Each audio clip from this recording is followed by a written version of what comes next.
Hello दोस्तों, welcome back to our channel. तो जैसा कि हमने पिछले एपिसोड में देखा था, एसएस ताज़ू अपने सभी डिसेबल्स के साथ ज़ियानवू होली लैंड के अंदर आ चुके थे, जिसका लीडर था ज़ाओ जी नाम का एक सेंट है, जो कि टैलन सेक्ट से उनकी सीक्रेट टेक्निक्स को सीखना चाहता था। इसलिए वो वहाँ पे एक बहुत बड़ा ड्रामा रचते हुए अपने ऊपर अटैक करवा देता है, ताकि एसएस ताज़ू या उनके डिसेबल्स उसकी मदद करते हुए उसे अपने टैलन सेक्ट की सीक्रेट टेक्निक्स को दिखा सकें। लेकिन एसएस ताज़ू भी उसका ये ड्रामा अच्छी तरह से समझ चुके थे, इसलिए एसएस ताज़ू और उनके डिसेबल्स मिलकर बार बार उसके हर एक प्लान को फेल करते जा रहे थे। और जब उसका सारा प्लान चौपट हो जाता है तो वो सेंट्रल स्क्वायर का नाम लेते हुए अपने ज़ियानवू होली लैंड के ऊपर हमला करवा देता है। इनका मुकाबला करने के लिए वो लिंगजू, बर्निक्रो और चाओ फेंग को रिक्वेस्ट करते हुए उन तीनों को भी अपने साथ लेके चला गया था। जबकि एपिसोड के एंड में हमने देखा था कि एसएस ताज़ू तो ज़ियानवू होली लैंड की प्रिजन की तरफ बढ़ चुके थे और उस प्रिजन के बाहर लगी हुई बैन फॉर्मेशन तक को भी डिस्ट्रॉय कर दिया था, क्योंकि उस प्रिजन के अंदर से एसएस ताज़ू को टैलन सेक्ट की सीक्रेट टेक्निक का और महसूस हो रहा था। और यहीं से नेक्स्ट एपिसोड की शुरुआत होती है। तो इस एपिसोड की शुरुआत में हमें ज़ियानवू होली लैंड की रिप्लेसमेंट स्क्वायर वाली जगह का सीन दिखाया जाता है, जहाँ पे ज़ाओ जी, लिंगजू और बाकी सभी को लेकर पहुंच चुका था।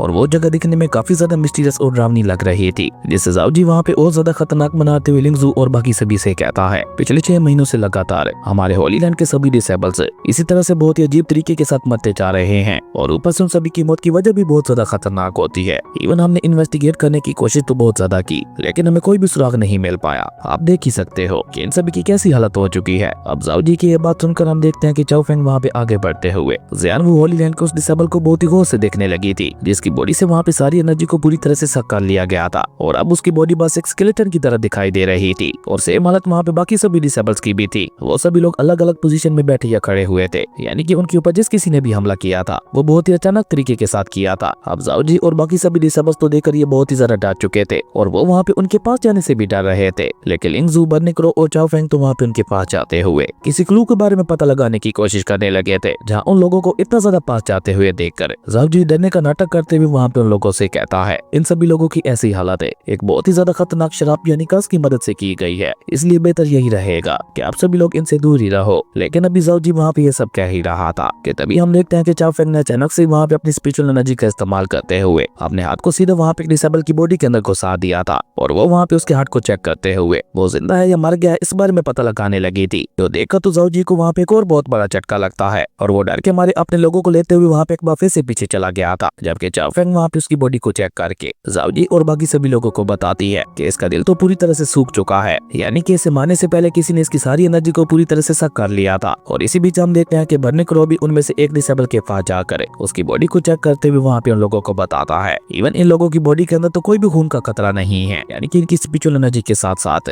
इनके ब्लड को भी सक कर लिया गया है। और अब बारी थी वहाँ पे लिंगजू की, जो कि आखिरी डिसेबल के पास जाकर उसे वहाँ पे चेक करने लगा था, और उसके एक्सप्रेशंस को देखकर वहाँ पे अंदाजा लगाते हुए कहता है, इसके एक्सप्रेशंस को देखते हुए ऐसा लग रहा है कि जैसे ये मरने से पहले किसी बहुत बड़ी तकलीफ से गुजरा था, और मरने से पहले इसे कोई बहुत बड़ा झटका भी लगा था। हो सकता है जिस किसी ने भी इसकी जान ली है, इस डिसेबल को उसके अटैक करने का बिल्कुल भी अंदाजा नहीं होगा। और सबसे इम्पोर्टेंट बात है, इन सभी की जान किसी एंशिएंट टेक्निक की मदद से ली गई है। अब लिंगजू की ये बात सुनकर तो हम देखते हैं कि बेचारे ज़ाओ जी का मुंह ही वहाँ पे खुला का खुला रह गया था। वो वहाँ पे हैरान होते हुए अपने मन में कहता है, टैलेंट सेट के ये डिसेबल्स तो वाकई बहुत ज्यादा कमाल के हैं, इन्होंने बस हमारे डिसेबल्स को देखकर ही इन सभी की मौत की वजह बता दी, और ये सभी तो बस टैलेंट सेट के डिसेबल्स है। अगर खुद एसएस ताज़ू यहाँ पे होते तो उनकी इन्वेस्टिगेशन तो इनसे भी ज्यादा कमाल की होती, और उनसे मुझे टैलेंट सेट के और भी ज्यादा सीक्रेट जानने को मिल सकते थे। पर अभी ज़ाओ जी वहाँ पे ये सब सोच ही रहा था कि तभी हम देखते हैं कि इन तीनों ने वहाँ पे जगह को गौर से देखना शुरू कर दिया था, क्योंकि उन तीनों को अब वहाँ पे जगह के अंदर ही कुछ गड़बड़ लगने लगी थी। और अचानक से चाओ फेंग वहाँ पे आगे बढ़कर वहाँ पे मौजूद स्टैचू को देखकर ज़ाओ जी से सवाल करते हुए पूछती है कि ये स्टैचू किसका है, जिसमें ज़ाओ जी जल्दी से उसे वहाँ पे जवाब देते हुए बताता है कि ये हमारे ज़ियानवू होली लैंड के पिछले सेंट का स्टैचू है, जिसे यहाँ पे हमारे ज़ियानवू होली लैंड की रक्षा के लिए बनाया गया था। अब ज़ाओ जी की इस बात को एक और डिसेबल वहाँ पे आगे बढ़ाते हुए कहता है, मास्टर बिल्कुल ठीक कह रहे हैं, क्योंकि जब से सोली स्टैचू को यहाँ पे बनाया गया है तब से मरने वाले डिसेबल्स की तादाद में काफी ज्यादा कमी देखने को मिली है। और ये कहकर वहाँ पे ज़ाओ जी को छोड़कर बाकी सभी डिसेबल्स जल्दी से वहाँ पे उस स्टैचू के सामने झुकते हुए वहाँ पे उसकी जय जयकार करने लगे थे, और उनकी रक्षा करने के लिए वहाँ पे उस स्टैचू का शुक्रिया अदा भी करने लगे थे। अब उनकी ये सारी बातें सुनकर हम देखते हैं कि चाओ फेंग को तो वहाँ पे उनके ऊपर काफी ज्यादा गुस्सा आ चुका था। वो गुस्से से वहाँ पे अपना हेवनली स्पिरिचुअल ऑरा रिलीज करते हुए कहती है, मुझे लगता है तुम लोग अंधे हो चुके हो, तुम जिस डीमन स्टैचू की वर्शिप कर रहे हो वही तुम्हारे ज़ियानवू होली लैंड के डिसेबल्स की मरने की असल वजह है, और तुम लोग इतने ज्यादा बेवकूफ हो कि तुम लोग यहाँ पे उल्टा उसी की ही पूजा कर रहे हो। और ये कहकर चाओ फेंग वहाँ पे स्टैचू को डिस्ट्रॉय करने के लिए अपने हेवनली स्पिरिचुअल ऑरा को रिलीज करते हुए धीरे धीरे ऊपर हवा में उठने लगी थी, जो देखकर वो सभी डिसेबल्स वहाँ पे चिल्लाकर उसे रोकने की कोशिश करते हुए कहते हैं, नहीं नहीं ऐसी कोई भी बात नहीं है, भला साला हमारे हाथों से बनाए हुआ स्टैचू हमारी ही जान क्यों लेगा, प्लीज रुक जाओ, तुम ऐसा नहीं कर सकती। और ये कहकर जैसे वो डिसेबल्स वहाँ पे चाओ फेंग को रोकने के लिए अपनी स्पीड को बढ़ाते हैं तो चाओ फेंग ने वहाँ पे अपना हेवनली स्पिरिचुअल ऑरा रिलीज करते हुए उन सभी को उठाकर वहाँ पे पीछे फेंक दिया था, जो देखकर तो बेचारे जाओ जी की हालत भी वहाँ पे खराब हो चुकी थी। हालांकि वो भी वहाँ पे उनकी मदद करने के लिए आगे बढ़ना चाहता था, लेकिन वो वहाँ पे आगे बढ़ पाता उससे पहले ही हम देखते हैं कि लिंगजू ने वहाँ पे अपनी पैटर्न सील का इस्तेमाल करते हुए जाओ जी को वहीं पे ट्रैप कर दिया था, जिसके चलते तो बेचारा अब जाओ जी वहाँ पे अपनी जगह से हिल भी नहीं सकता था। जो देखकर वो वहाँ पे हैरान होते हुए लिंगजू की तरफ ही देखने लगा था, जो देखकर लिंगजू भी वहाँ पे स्माइल करते हुए उससे कहता है, सेंट मुझे माफ कर देना, लेकिन सॉरी तुम यहाँ से हिल नहीं सकते। और हिल नहीं सकते मतलब वाकई हिल नहीं सकते, कहीं जबरदस्ती इस पैटर्न सील से बाहर निकलने की कोशिश करते हुए खुद को चोट मत पहुंचवा लेना। अब लिंगजू की ये बात सुनकर तो हम देखते हैं कि जाओ जी भी चुपचाप अपनी जगह पे खड़ा हो गया था, लेकिन वो अपने मन ही मन में कमीनी स्माइल करते हुए खुद से ही कहता है, मैं तो वाकई बहुत ज्यादा लकी हूँ, असल में यही तो मैं चाहता था कि मैं टैलेंट सेट की सीक्रेट टेक्निक को देख सकूं, जो कि अब टैलेंट सेट की ये लड़की मुझे दिखाने जा रही है, जिसे मैं अपनी सीक्रेट आई कैचिंग टेक्निक का इस्तेमाल करते हुए जल्दी से सीख भी लूंगा और फिर उस टेक्निक का इस्तेमाल करते हुए मुझे टैलेंट सेट के पाथ के बारे में भी पता चल जाएगा कि आखिर उनके डिसेबल्स कौन से पाथ के ऊपर चलते हुए अपनी प्रैक्टिस करते हैं। और अभी जाओ जी वहाँ पे ये सब कह ही रहा था कि तब तक हम देखते हैं कि चाओ फेंग वहाँ पे स्टैचू को डिस्ट्रॉय करने के लिए उसके काफी क्लोज पहुंच चुकी थी, जो देखकर जाओ जी वहाँ पे कमीनी स्माइल करते हुए अपने मन में कहता है, हाँ इसी तरह से अब जल्दी भी करो, जल्दी से मुझे अपनी सीक्रेट टेक्निक दिखाते हुए इस स्टैचू को डिस्ट्रॉय कर दो, मैं भी तो देखूं कि आखिर टैलेंट सेट की ट्रू पावर है क्या। इसी बीच हम देखते हैं कि आसमान से बहुत ही ज्यादा पावरफुल स्पिरिचुअल ऑरा नीचे आते हुए सीधा चाओ फेंग के ऊपर गिरने लगा था, जिसे चाओ फेंग अपनी बॉडी के अंदर कंप्रेस करते हुए एक बहुत ही ज्यादा पावरफुल अटैक को क्रिएट करने लगी थी, जिसके चलते आसपास भी वहाँ पे काफी ज्यादा पावरफुल स्पिरिचुअल एनर्जी अनलीश हो रही थी। जो देखकर जाओ जी वहाँ पे एक्साइटेड होते हुए कहता है, बहुत अच्छे, इसी तरह से लगी रहो, बस एक बार मैंने तुम्हारी इस कमाल की टेक्निक को सीख लिया, उसके बाद मैं इसे खुद मास्टर करते हुए और भी ज्यादा ताकतवर बना लूंगा, जिसके बाद मैं नाइन्थ रियलम के अंदर जाते हुए उन्हें हराकर वहाँ पे पूरे के पूरे नाइन्थ रियलम के ऊपर राज करूंगा, और नाइन्थ रियलम के बाद एक एक करके बाकी सभी रियलम्स को भी हराते हुए उन सभी को भी अपने घुटनों पे ले आऊंगा। मेरे भाई जाओ ही देखो, आज तुम यहाँ पे एक बार फिर से हारने जा रहे हो। लेकिन अभी वो वहाँ पे ये सब कहते हुए खुश हो ही रहा था कि तब तक हम देखते हैं कि चाओ फेंग वहाँ पे अपने उस खतरनाक अटैक का इस्तेमाल करते हुए उस स्टैचू के ऊपर हमला कर भी चुकी थी। और चाओ फेंग का ये अटैक इतना ज्यादा तेज था कि बेचारे जाओ जी को तो वहाँ पे उसे देखने का भी मौका नहीं मिला था। और चाओ फेंग को उस खतरनाक अटैक के बाद अचानक से वहाँ पे सब कुछ शॉर्ट भी हो गया था, जो देखकर तो जाओ जी भी वहाँ पे हैरान होते हुए कहता है, क्या ये क्या हो गया। और चाओ फेंग को खाली हाथ नीचे आते हुए देखकर जाओ जी वहाँ पे उसे रिक्वेस्ट करते हुए कहता है, सीनियर ये हमारे ज़ियानवू होली लैंड के डिसेबल्स की सेफ्टी का सवाल है, प्लीज हमारी मदद कीजिए, मेरा ज़ियानवू होली लैंड आपकी इस मदद को कभी भी नहीं भूलेगा। और ये कहते हुए जाओ जी ने वहाँ पे चाओ फेंग के सामने अपना सर भी झुका लिया था, जो देखकर चाओ फेंग भी वहाँ पे स्माइल करते हुए उससे कहते हैं, क्या तुम ये क्या कह रहे हो, मैंने तो तुम्हारे ज़ियानवू होली लैंड की मुसीबत को ऑलरेडी खत्म कर दिया है, क्या अभी थोड़ी देर पहले क्या हुआ था, तुमने कुछ भी नहीं देखा था। और ये कहकर वो तीनों वहाँ पे जाओ जी को स्माइल पास करते हुए वहाँ से आगे बढ़ जाते हैं, जैसे वो तीनों एक एक करके जाओ जी का मजाक उड़ा रहे हो। वहीं बेचारे जाओ जी को तो वहाँ पे कुछ समझ ही नहीं आ रहा था कि आखिर चाओ फेंग उससे वहाँ पे कहना क्या चाहती थी। लेकिन तभी अचानक से वहाँ पे एक बहुत ही बड़ा एनर्जी ब्लास्ट हो गया था, जिसकी वजह से वो पूरा का पूरा स्टैचू ही वहाँ पे डिस्ट्रॉय हो गया था, जो देखकर तो बेचारी जाओ जी की आंखें वहाँ पे बाहर आने को हो चुकी थी। लेकिन उसी के साथ साथ उससे वहाँ पे चाओ फेंग के ऊपर गुस्सा भी बहुत ज्यादा आ रहा था, क्योंकि चाओ फेंग ने उसका एक और जो प्लान वहाँ पे डिस्ट्रॉय कर दिया था। जबकि वहीं दूसरी तरफ हम सिस्टर जू को देखते हैं, जो कि वहाँ पे उस मैन फॉर्मेशन को डिस्ट्रॉय करते हुए निंग यू के साथ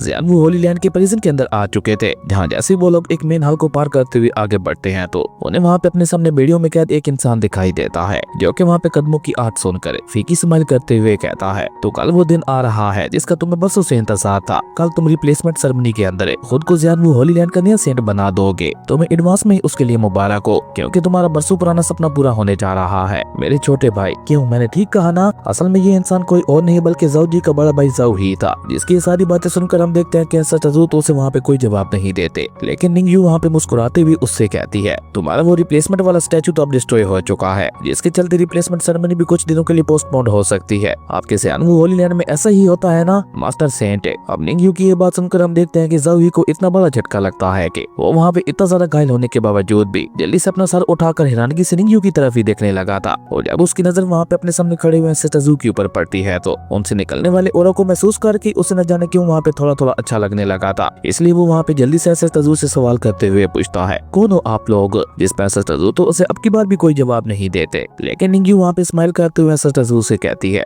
सिस्टर मैंने सुना था आज से कुछ साल पहले ज़ियानवू होली लैंड के अंदर लीडर सेंट के 2 बेटे हुआ करते थे, उनका जो बड़ा बेटा था वो बहुत ही ज्यादा ज्यादा समझदार और टैलेंटेड इंसान था, जो देखते हुए लीडर सेंट ने उसे ही ज़ियानवू होलीलैंड का अगला नया सेंट बना दिया था, वो भी उसके बचपन में ही, क्योंकि ज़ियानवू होलीलैंड के लोग भी उसे बहुत ज्यादा प्यार करते थे। लेकिन फिर अचानक से कुछ बहुत बुरा हुआ। उस सेंट की मरीडेस बहुत ही बुरी तरह से इंजर्ड हो गई, जिसके चलते अब वो एक आम इंसान बन चुका था। उसके अंदर कोई भी कल्टीवेशन नहीं बची थी, वो एक ही झटके में जीनियस से कचरा बन चुका था। निंगयू की ये सारी बातें सुनकर हम देखते हैं कि बेचारे ज़ाओही को वहाँ पे काफी ज्यादा बुरा महसूस हो रहा था, क्योंकि उसके साथ बिल्कुल ऐसा ही हुआ था। इसलिए ज़ाओही गुस्से से वहाँ पे चिल्लाते हुए निंगयू से कहता है, तो तुम लोगों को यहाँ पे मेरे छोटे भाई ज़ाओजी ने भेजा है ताकि तुम लोग यहाँ पे आकर मुझे मेरा पास याद दिलाते हुए मेरी बेइज्जती कर सको, या फिर उसने तुम लोगों को यहाँ पे मुझे हमेशा हमेशा के लिए खत्म करने के लिए भेजा है। तुम लोग यहाँ पे जिस भी मकसद से आए हो, लेकिन मेरे उस बुज़दिल भाई को बता देना, उसका बड़ा भाई मौत से नहीं डरता। इवन उस बुज़दिल के अंदर तो इतनी ज्यादा हिम्मत भी नहीं है कि वो खुद यहाँ पे आकर मुझे मार सके। आखिर ऐसा बुज़दिल इंसान है, फ्यूचर में ज़ियानवू होलीलैंड को कैसे मैनेज करेगा। ज़ाओही की ये बात सुनकर हम देखते हैं कि ऐसा तज़ू तो उसे वहाँ पे एक बार फिर से कोई जवाब नहीं देते, लेकिन निंगयू दोबारा वहाँ पे मुस्कुराते हुए उससे कहती है, तुम कह तो बिल्कुल ठीक रहे हो, तुम्हारा छोटा भाई वाकई ज़ियानवू होलीलैंड के ऊपर एक बोझ की तरह है, जो कि लगातार अपने होलीलैंड को नुकसान पहुंचाते हुए उसे खत्म करता चला जा रहा है। मैंने तो सोचा था कि टैलेंट सेट की सीक्रेट टेक्निक को सीखने वाला इंसान है, बस कोई मामूली सा कल्टीवेटर होगा, लेकिन तुम तो काफी ज्यादा इंप्रेसिव हो। अब निंगयू की ये बात सुनकर हम देखते हैं कि ज़ाओही को वहाँ पे एक बार फिर से बहुत बड़ा झटका लगता है, और वह हैरान होकर निंगयू से सवाल करते हुए पूछता है कि आखिर तुम्हें कैसे पता कि मेरे पास टैलेंट सेट की सीक्रेट टेक्निक है। कौन हो आखिर तुम लोग जो मुझे अपने बारे में कुछ भी नहीं बता रहे। जिस पे अब की बार ऐसा तज़ू उसे वहाँ पे कोल्ड टून में जवाब देते हुए कहते हैं, ऐसा समझ लो कि हम वो लोग हैं जो कि यहाँ पे तुम्हारी मदद करने के लिए आए हैं। और ये कहते हुए ऐसा तज़ू ने अचानक से वहाँ पे अपनी डिवाइन सुप्रीम एनर्जी को भी रिलीज कर दिया था, जो कि जैसे जाकर वहाँ पे ज़ाओही के साथ टकराती है तो उसकी बॉडी के ऊपर लगी हुई सारी बेड़ियां भी वहाँ पे एक ही झटके के साथ डिस्ट्रॉय हो चुकी थी, और अब ज़ाओही वहाँ पे बिल्कुल पहले की तरह आजाद हो चुका था। लेकिन कहानी यहाँ पे भी खत्म नहीं होती। हम देखते हैं कि ऐसा तज़ू की डिवाइन सुप्रीम एनर्जी धीरे धीरे वहाँ पे ज़ाओही की बॉडी के अंदर जाने लगी थी, जिसके चलते बेचारे ज़ाओही को अपनी बॉडी के अंदर काफी ज्यादा महसूस हो रहा था। और जैसे जैसे तज़ू की डिवाइन सुप्रीम एनर्जी वहाँ पे उसकी मरीडेस तक पहुँचती है तो अब तो ज़ाओही ने दर्द के मारे वहाँ पे जोर जोर से चिल्लाना शुरू कर दिया था, क्योंकि उसे वहाँ पे यह दर्द बर्दाश्त ही नहीं हो रहा था। लेकिन तभी अचानक से उसका ये सारा का सारा दर्द वहाँ पे एक ही झटके के साथ खत्म हो जाता है, क्योंकि उसकी मरीडेस अब बिल्कुल पहले की तरह वहाँ पे दोबारा से ठीक हो चुकी थी। इवन उसका कल्टीवेशन लेवल भी वहाँ पे वापस आ चुका था। और जब ज़ाओही अपनी मरीडेस के पावर को एक्टिवेट करते हुए अपनी स्पिरिचुअल एनर्जी को रिलीज करता है तो वो वाकई अब वहाँ पे अपनी स्पिरिचुअल एनर्जी का इस्तेमाल कर पा रहा था, जो देखकर वो खुद भी वहाँ पे हैरान होते हुए कहता है, क्या मेरी मरीडेस ठीक हो चुकी हैं और अब मैं दोबारा से अपनी स्पिरिचुअल एनर्जी का इस्तेमाल कर सकता हूँ। और ये सब कहते हुए बेचारे ज़ाओही की खुशी का वहाँ पे कोई ठिकाना ही नहीं था। लेकिन ये कहते कहते उसकी नजर अचानक से वहाँ पे तज़ू के ऊपर पड़ती है, जिन्हें देखकर ज़ाओही जल्दी से वहाँ पे खड़ा होकर उनके सामने वहाँ पे अपना साथ झुकाते हुए उनकी मदद करने के लिए वहाँ पे उनका शुक्रिया अदा करने लगा था। जो देखकर तज़ू डायरेक्ट वहाँ पे उससे सवाल करते हुए पूछते हैं, टैलेंट सेट की वो सीक्रेट टेक्निक तुम्हें किसने सिखाई थी। जिस पे ज़ाओही भी सीरियस होकर वहाँ पे तज़ू को जवाब देते हुए बताता है कि अगर मैं सच कहूँ तो मैं खुद भी सही से उसके बारे में नहीं जानता। असल में मैं एक बार बहुत ही बुरी तरह से बीमार हो गया था, और जब मैं अपनी उस बीमारी से रिकवर कर रहा था उस समय अचानक से मेरे माइंड के अंदर कुछ अजीब सा चलने लगा था, और खुद ब खुद ही मेरे माइंड के अंदर मुझे टैलेंट सेट की सीक्रेट टेक्निक इल्यूजन्स दिखाई देने लगे थे, जिसके चलते मुझे लगता था कि मेरा टैलेंट सेट के साथ कोई बहुत ही ज्यादा गहरा रिलेशन है। लेकिन जब अपनी बीमारी के खत्म हो जाने के बाद मैंने उस सीक्रेट टेक्निक को प्रैक्टिस करने की कोशिश की तो उसके चलते अचानक से मेरी सारी की सारी मरीडेस पूरी तरह से डैमेज हो गई, जिसके चलते मेरी कल्टीवेशन भी पूरी तरह से खत्म हो गई थी। और इस तरह टैलेंट सेट की सीक्रेट टेक्निक ने मुझे एक डिसेबल इंसान बना दिया था, और वैसे मुझे इस बारे में किसी को भी नहीं बताना चाहिए था। लेकिन मैंने अपने छोटे भाई ज़ाओजी की पर को ज्यादा ही यकीन दिखाते हुए उसे टैलेंट सेट और उसकी सीक्रेट टेक्निक के बारे में बता दिया, और ये भी बता दिया कि मेरी मरीडेस भी डिस्ट्रॉय हो चुकी हैं। जिस बात का फायदा उठाकर मेरे छोटे भाई ज़ाओजी ने सभी को मेरी डैमेज हो चुकी मरीडेस के बारे में बता दिया था। मैंने ये कभी नहीं सोचा था कि मेरा भाई इतना ज्यादा कमीना इंसान निकलेगा। मेरी मरीडेस के डैमेज हो जाने के बाद उसने मुझे यहाँ पे इस प्रिजन के अंदर आकर बंद कर दिया, जिसके बाद हर रोज आकर यहाँ पे मुझे टॉर्चर किया करता था। मेरी ऐसी हालत देखकर आपको यहाँ पे इस बात का अंदाजा हो ही क्या होगा। उसका सिर्फ एक ही मकसद था, ज़ियानवू होलीलैंड का नया सेंट बनना, जो क्या बहुत जल्द पूरा होने जा रहा है। उसने अभी तक मुझे जिंदा भी इसी बात के लिए रखा हुआ था। एक बार जब वो ज़ियानवू होलीलैंड का नया सेंट बन गया तो वो उसी दिन मुझे खत्म कर देगा। वहीं ज़ाओही की ये सारी कहानी सुनकर हम देखते हैं कि तज़ू को तो वहाँ पे सबसे ज्यादा फर्क नहीं पड़ता, लेकिन बेचारी निंगयू को वहाँ पे उसके लिए काफी ज्यादा बुरा महसूस हो रहा था, और वो वहाँ पे उदास होकर उससे अगला सवाल करते हुए पूछती है, तो क्या फिर तुमने ही ज़ाओजी को टैलेंट सेट की सीक्रेट टेक्निक के बारे में बताया था, क्योंकि उसके हाथों में तो एक एंशिएंट स्क्रॉल भी था। जिस पे ज़ाओही हाँ में अपने सारे हिलाते हुए कहता है कि आपने बिल्कुल ठीक गैस किया। भले ही मैं टैलेंट सेट की उस सीक्रेट टेक्निक को प्रैक्टिस नहीं कर पाया था, लेकिन आज तक भी वो टेक्निक मेरे दिमाग में बिल्कुल ताजा है, जैसे कल ही की बात हो। अब उस समय मुझे ये उम्मीद थी कि अगर मैं टैलेंट सेट की वो सीक्रेट टेक्निक अपने छोटे भाई को भी सिखा देता हूँ तो शायद वो इस टेक्निक का इस्तेमाल करते हुए मेरी बीमारी के बारे में भी कोई हल निकाल सके। लेकिन जैसे ही मैंने उसे वो टेक्निक पास डाउन की थी, उसी समय उसने मुझे धोखा देते हुए यहाँ पे आकर बंद बंद कर दिया था। अब जाओही की ये बात सुनकर हम देखते हैं कि एसेटाजू वहाँ पे कोल्ड टून में उससे कहते हैं वो कोई टैलेंट सेट की सीक्रेट टेक्निक नहीं है, वो तो बस टैलेंट सेट की सीक्रेट टेक्निक की बस एक मामूली सी फॉर्म है जिसे रियल टेक्निक के साथ कंपेयर नहीं किया जा सकता। अब एसेटाजू की ये बात सुनकर तो बेचारे जाओही को भी एक बहुत बड़ा झटका लगता है, क्योंकि जिस फॉर्म को प्रैक्टिस करते हुए उसकी मरीडियस डैमेज हो चुकी थी, अगर वो इतनी ज्यादा पावरफुल थी तो वो पूरी की पूरी टेक्निक कितनी ज्यादा पावरफुल और खतरनाक होगी। ये सोचकर ही बेचारे जाओही के रोंगटे वहाँ पे खड़े हो गए थे। वहीं एसेटाजू उसे एक और बहुत बड़ा झटका देते हुए कहते हैं और तुम्हें लगता है कि टैलेंट सेट की सीक्रेट टेक्निक की वजह से तुम्हारी मरीडियस डिस्ट्रॉय हुई थी, तो मैं तुम्हें बता दूं इसमें बिल्कुल भी सच्चाई नहीं है। असल में तुम्हारी बॉडी के अंदर ऐसी कोई चीज मौजूद है जिसने तुम्हारी मरीडियस के ऊपर इफेक्ट करते हुए उन्हें डैमेज किया था। अब एसेटाजू की ये बात सुनकर हम देखते हैं कि वाकई बेचारी जाओही को एक बहुत बड़ा झटका लगता है और वो जल्दी से अपनी बॉडी को छू छू कर देखने लगा था और हैरानी की हमारे एसेटाजू से सवाल करते हुए पूछता है कि आखिर क्या है मेरी बॉडी के अंदर है भाई, तो मुझे ऐसा कुछ भी दिखाई नहीं दे रहा, कहीं मेरी बॉडी के अंदर तो कोई चीज मौजूद नहीं है। और ये कहते हुए बेचारा जाओही वहाँ पे अपनी बॉडी को बहुत ही गौर से देखने लगा था। वहीं एसेटाजू तो अच्छी तरह से जानते थे कि उसके साथ क्या प्रॉब्लम चल रही है, इसलिए हम देखते हैं कि एसेटाजू जल्दी से वहाँ पे अपनी डिवाइन सुप्रीम एनर्जी का इस्तेमाल करते हुए उसका एक छोटा सा टुकड़ा सीधे वहाँ पे जाओही के सोल सीरियलम के अंदर भेज देते हैं, जिसके बाद सीन चेंज होता है। हमें वहाँ पे जाओही के सोल सीरियलम का ही सीन दिखाया जाता है जहाँ एसेटाजू खुद भी पहुंच चुके थे।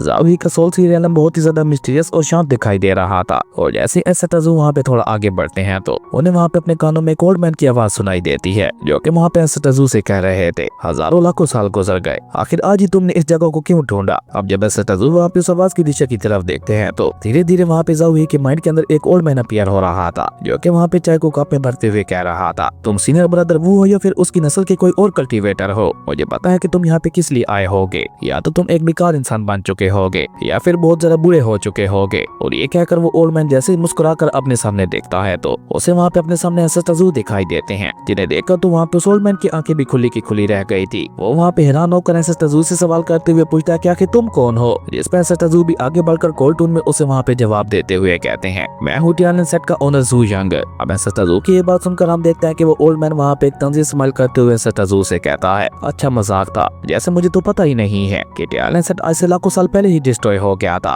और तुम जो कि इतने ज्यादा यंग दिखाई दे रहे हो खुद को टैलेंट सेट का नया लीडर बता रहे हो, आखिर टैलेंट सेट डिस्ट्रॉय होने के बाद दोबारा से वापस कैसे आ गया। और ये कहकर उस ओल्ड मास्टर ने अपनी जगह पे खड़ा होते हुए गुस्से से अपना स्पिरिचुअल ऑरा भी रिलीज करना शुरू कर दिया था जो कि देखते ही देखते जाओही कि पूरे सोल सीरियलम के अंदर फैल गया था। पर वो ओल्ड मैन तो यहाँ पे भी नहीं रुकता, वो अपनी स्पिरिचुअल एनर्जी का इस्तेमाल करके वहाँ पे एक तरह से टोर्नेडो बनाते हुए एसेटाजू को वहाँ पे उसके अंदर फंसाने की कोशिश करने लगा था और खुद भी वो वहाँ पे एसेटाजू को चकमा देते हुए बहुत ही तेजी के साथ उस एनर्जी के साथ साथ एसेटाजू के चारों तरफ घूमने लगा था। कम से कम उस ओल्ड मैन को तो वहाँ पे यही लग रहा था कि वो एसेटाजू को चकमा दे पा रहा है। और जैसे वो वहाँ पे उस एनर्जी के फ्लो के साथ एसेटाजू के पीछे पहुंचता है तो उसने अचानक से वहाँ पे क्लाउड फ्लो इल्यूजन टेक्निक का इस्तेमाल करते हुए पीछे से एसेटाजू के ऊपर एक बहुत ही ज्यादा खतरनाक हमला कर दिया था। लेकिन जैसे ही वो अपने उस खतरनाक टेक्निक का इस्तेमाल करके एसेटाजू को हिट करने के लिए उनके पास पहुंचता है तो एसेटाजू वहाँ पे एक ही झटके के साथ एसेटाजू टेलीपोर्ट होते हुए एक जगह से दूसरी जगह पे पहुंच जाते हैं और वहाँ पे बहुत ही एटीट्यूड के साथ आगे बढ़ते हुए उस ओल्ड मैन से कहते हैं तुम्हारी क्लाउड फ्लो टेक्निक काफी ज्यादा कमाल की है, लेकिन ये उतनी ज्यादा अच्छी भी नहीं है कि तुम इसका इस्तेमाल करते हुए मुझे चोट पहुंचा सको। अब एसेटाजू की ये बात सुनकर हम देखते हैं कि वो ओल्ड मैन भी काफी ज्यादा गुस्सा हो चुका था। वो गुस्से से वहाँ पे अपने एक और बहुत ही ज्यादा खतरनाक अटैक को रेडी करते हुए कहता है तुम्हारे इस सारे घमंड को मैं अभी के अभी निकाल देता हूँ, तो तुम्हें मेरा पहला वाला अटैक ज्यादा पावरफुल नहीं लग रहा था, अब जरा इसे फील करके देखो। और ये कहकर वो ओल्ड मैन वहाँ पे अपनी हेवनली स्पिरिचुअल एनर्जी का इस्तेमाल करते हुए बर्ड विंड डांस टेक्निक को एक्टिवेट करने लगा था और अपनी इसी बर्ड विंड डांस टेक्निक का इस्तेमाल करते हुए उसने दोबारा से वहाँ पे एसेटाजू के ऊपर बहुत ही ज्यादा खतरनाक हमला कर दिया था, जिसे रोकने के लिए एसेटाजू अपनी जगह से हिलते भी नहीं है। उन्होंने वहाँ पे बस अपनी जगह पे खड़े खड़े ही अपने चारों तरफ डिवाइन प्रोटेक्टिव बैरियर को लगा लिया था और जैसे ही वो बर्ड विंड डांस टेक्निक आकर उनके साथ टकराती है तो वो भी एक ही झटके के साथ वहाँ पे डिस्ट्रॉय हो गई थी, जो देखकर अब वो बुड्ढा भी वहाँ पे काफी ज्यादा सीरियस हो चुका था और सब धीरे धीरे वहाँ पे एसेटाजू की बातों के ऊपर यकीन भी होने लगा था, क्योंकि अभी अभी एसेटाजू ने जिस डिवाइन प्रोटेक्टिव बैरियर का इस्तेमाल किया था उसे देखकर वो बुड्ढा वहाँ पे हैरान होते हुए कहता है ये तो डिवाइन सुप्रीम डिफेंस दिखाई दे रहा है जिसे टैलेंट सेट का ओनर इस्तेमाल किया करता था। और इस टेक्निक के बारे में ये भी कहा जाता है कि इस टेक्निक को टैलेंट सेट के ओनर जूजियन ने क्रिएट किया था और ये टेक्निक मास्टर जूजियन सिर्फ उन्हीं को सिखाते थे जो उनके सबसे ज्यादा क्लोज होते थे। और ये कहकर वो ओल्ड मैन वहाँ पे हैरान होते हुए कहता है तो इसका मतलब है कि तुम बिल्कुल सच कह रहे थे, तुम वाकई टैलेंट सेट के डिसेबल हो। जिसमें एसेटाजू वहाँ पे कोल्ड टून में उससे कहते हैं तुमने अभी खुद ही कहा था कि उन्होंने डिवाइन डिफेंस वाली टेक्निक किसी को भी नहीं सिखाई थी, तो तुम इसी बात से अंदाजा लगा सकते हो कि मैं सिर्फ टैलेंट सेट का डिसेबल नहीं हूँ बल्कि मैं टैलेंट सेट का ओनर हूँ। जिसपे वो बुड्ढा अपनी दाढ़ी में हाथ फेरते हुए कहता है कि नहीं ऐसा तो नहीं हो सकता, हाँ ये जरूर हो सकता है कि तुम टैलेंट सेट के को डिसेबल होगे और जरूर से मास्टर जूजियन ने तुमसे प्रेस होते हुए तुम्हें उस टेक्निक को सिखा दिया होगा। वैसे भी सारी बातें बहुत ज्यादा पुरानी हैं, जो कि अब तो मुझे सही से याद भी नहीं है। और ये कहकर वो ओल्ड मैन वहाँ पे एक लंबी आह भरते हुए कहता है, जैसे जैसे मैं बूढ़ा हो रहा हूँ मेरी याददाश्त भी कमजोर होती चली जा रही है। और ये कहकर वो ओल्ड मैन वहाँ पे एसेस तजू के पास जाकर उनसे सवाल करते हुए पूछता है, ओके तो अब मुझे ये बताओ कि तुम अपने मास्टर जू जियान के साथ कितने समय तक रहे थे और क्या तुमने उस समय टैलेंट सेट की सभी टेक्निक्स को मास्टर कर लिया था। और ये कहकर वो ओल्ड मैन वहाँ पे एसेस तजू के सामने फ्लेक्स करने की कोशिश करते हुए फ्लावर हैंड टेक्निक को एक्टिवेट कर लेता है और स्माइल करते भी वहाँ पे एसेस तजू से कहता है कि अगर अभी तक तुमने इस टेक्निक को नहीं सीखा तो मैं तुम्हें ये टेक्निक सिखा सकता हूँ। लेकिन अभी वो ओल्ड मैन वहाँ पे ये सब कह ही रहा था कि तभी हम देखते हैं कि एसेस तजू अपने डिवाइन फ्लो हैंड टेक्निक को एक्टिवेट करते हैं, जो कि उस डिवाइन फ्लो हैंड का सुप्रीम वर्जन था। जिसे जैसे एसेस तजू वहाँ पे एक्टिवेट करते हैं तो बेचारे ज़ाओही का पूरा सोल सीरियल भी वहाँ पे हिल गया था। इवन वो ओल्ड मैन भी वहाँ पे उसकी चपेट में आ चुका था, पर वो बेचारा ओल्ड मैन कहाँ जानता था कि ये तो बस एसेस तजू की 0.001% पावर भी नहीं है। इसलिए वो ओल्ड मैन जल्दी से वहाँ पे चिल्लाकर एसेस तजू को रोकने की कोशिश करते हुए कहता है, प्लीज तुम शांत हो जाओ, क्योंकि हो सकता है तुम्हारे इस खतरनाक अटैक के साथ ही ज़ाओही का सोल सीरियल पूरी तरह से डिस्ट्रॉय हो जाए, जो कि एक तरह से मेरा घर भी है। और अगर उसका सोल सीरियल डिस्ट्रॉय हो गया तो मेरी भी यहाँ पे उसी समय मौत हो जाएगी। अब उस ओल्ड मैन की ये बात सुनकर हम देखते हैं कि एसेस तजू ने चुपचाप वहाँ पे अपने अटैक को वापस ले लिया था, जो देखकर वो ओल्ड मैन वहाँ पे एक बार फिर से फ्लेक्स करने की कोशिश करते हुए एसेस तजू से कहता है, तो वर्ल्डनेस स्काई टेक्निक के बारे में तुम्हारा क्या ख्याल है, क्या उसे तुमने मास्टर कर लिया था। जिस पे एसेस तजू वहाँ पे एक बार फिर से अपनी डिवाइन सुप्रीम एनर्जी का इस्तेमाल करते हुए एक चुटकी बजाते हैं और इस बार भी वहाँ पे वर्ल्डनेस स्काई टेक्निक का सुप्रीम वर्जन वहाँ पे एक्टिवेट हो गया था। जिसे देखकर वो ओल्ड मैन वहाँ पे एक बार फिर से घबराते हुए कहता है, नहीं तुम्हें इस टेक्निक को एक्टिवेट करने की कोई जरूरत नहीं है, क्योंकि तुम्हारी स्पिरिचुअल पावर सुप्रीम लेवल की है, जैसे ज़ाओही का सोल सीरियल ज्यादा देर तक नहीं झेल पाएगा। अब उस ओल्ड मैन की ये बात कहीं न कहीं सच भी थी, क्योंकि हम देखते हैं कि रियल वर्ल्ड के अंदर ज़ाओही को अपने माइंड के अंदर काफी ज्यादा पेन महसूस हो रहा था और वो वहाँ पे अपने सर को पकड़ते हुए कहने लगा था, मेरा सर बहुत ही बुरी तरह से घूम रहा है। जबकि वहीं दूसरी तरफ ज़ाओही के सोल सीरियल के अंदर वो ओल्ड मैन वहाँ पे एसेस तजू से सवाल करते हुए पूछता है, आखिर तुम ये सब कैसे कर पा रहे हो, तुमने बस टैलेंट सेट की टेक्निक्स को सीखा ही नहीं है, बल्कि तुम तो उनकी सुप्रीम वर्जन को भी जानते हो। उस ओल्ड मैन की ये बात सुनकर हम देखते हैं कि एसेस तजू वहाँ पे कोल्ड टून में उससे कहते हैं, क्यों क्या हो गया, अब क्या तुम मुझे कोई और टेक्निक नहीं सिखाना चाहते। जिस पे वो ओल्ड मैन हड़बड़ा कर जल्दी से वहाँ पे ना में अपना सर हिलाते हुए कहता है, नहीं मेरी चाय बहुत ज्यादा ठंडी हो चुकी है, अभी मैं चाय पीऊंगा, तुम्हें ये सारी टेक्निक्स किसी और दिन फुर्सत में सिखाऊंगा, आ जाओ अभी हम दोनों मिलकर बैठकर चाय पीते हैं। ये मेरी स्पेशल तैयार की हुई चाय है, जिसे वैसे तो मैं किसी भी आम इंसान को नहीं देता, लेकिन क्योंकि तुम टैलेंट सेट के ओनर हो तो तुम वाकई इस चाय को पीना डिजर्व करते हो। अब उस ओल्ड मैन की ये बात सुनकर हम देखते हैं कि एसेस तजू भी अपने हेल गॉड वाले सिंहासन को बाहर निकालते हुए उसके सामने बैठ चुके थे और उसकी चाय की इतनी ज्यादा तारीफें सुनकर एसेस तजू उसकी चाय को बहुत ही गौर से देखने लगे थे। जिसके साथ ही हमारा ये कमाल का एपिसोड यहीं पे खत्म हो गया था। दोस्तों अगर आपको ये वीडियो अच्छी लगी तो लाइक कर दें और अगर चैनल पे नए आए हो तो सब्सक्राइब करते जाना। तो मिलता है एक न्यू वीडियो में, तब तक के लिए बाय।